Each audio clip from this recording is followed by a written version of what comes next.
ายดีต่อจากคลิปที่แล้วที่เขาได้ทำการสาธิตการติดตั้งโปรแกรมน้ำเขาบ้านแบบใหม่โดยใช้เอ็กเกอร์วาลตอนนั้นเราเห็นอยู่ในของการเนาะวันนี้เขาสิมาต่อโปรแกรมน้ำใส่กับหัวน้ำปลาซาหะโดยที่ว่าเราสิมาเห็นให้เบิ่งในสนามตัวจริงเลยเนาะคือเขาอธิบายก่อนก็คือว่าสูตรโปรแกรมน้ำแบบนี้นะเขาสามารถเกี่ยวเครื่องมือหรือว่าอุปกรณ์อยู่ใน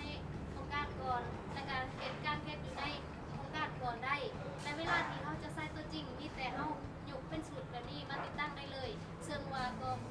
เป็นการประหยัดเวลาและเขาก็ไม่ต้องใช้เวลาอยู่สนามโดนๆวันนี้เขาจะมาเริ่มกันเลยต่อไปแมนเขาสีปฏิบัติตัวจริงให้เห็นเลยเนาะก่อนอื่นเขาหั่นหนันรอดออกจากของหั่นในรถก่อนแต่เขากับประกอบใส่กับต่ออีกด้านหนึ่งเขากวาด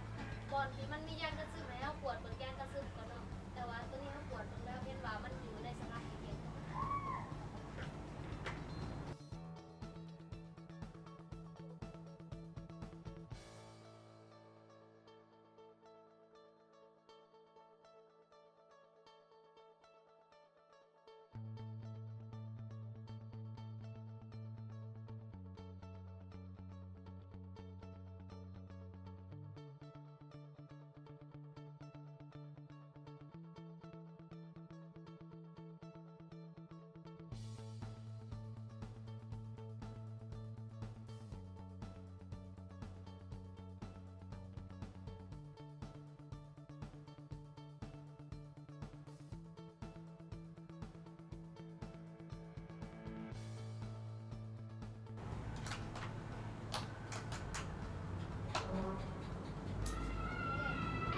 ต่อไปแมนเขาประกอบควรจะใส่กระบอกมัน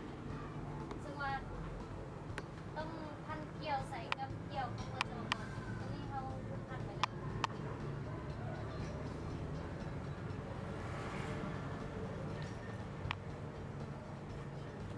จากนั้นเขาประกอบต่อใส่กับควรจะ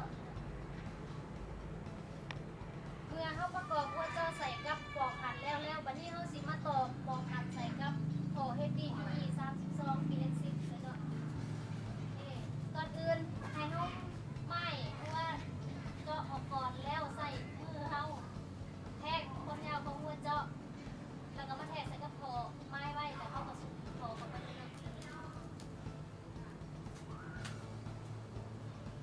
จากนั้นหันปลาขอบหัวเจาะให้แน่น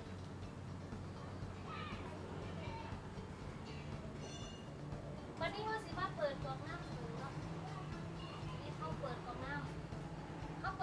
ำแต่ว่าเขายังไม่ได้น้ำออกมาเถื่อเพราะว่าโทเมนเขาบนท่านได้เจาะเถื่อเนาะวันนี้เขาสิมาใส่หัวเจาะ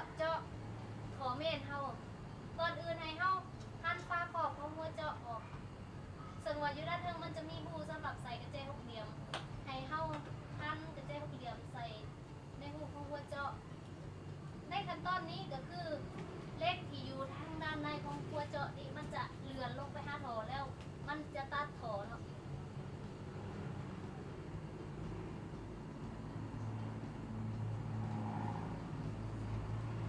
เมื่อเฮาหั่น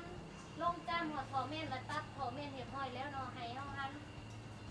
เล็กหกเหลี่ยมกลับขึ้นมาเพื่อให้เล็กเจาะที่อยู่ด้านใน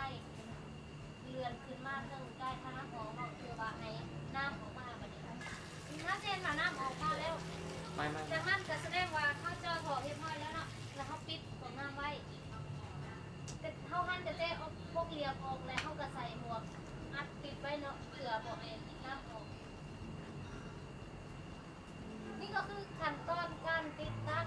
โปรแกรมน้ำในถังสนามตัวจริงซึ่งว่าในขณะนี้ก็เวลาประมาณ7 โมงแล้วที่เราถ่ายทำนี่ก็เป็นการติดตั้งโปรแกรมน้ำอยู่ภาคสนามตัวจริงต้องขออภัยที่มื้อนี้เราจะบริษัทติดการใส่โปรแกรมให้บรรดาฐานได้เบิ่งเนื่องจากสถานที่พวกเรามันบ่เอื้ออำนวยปานใดขอบใจหลายๆสำหรับการติดตาม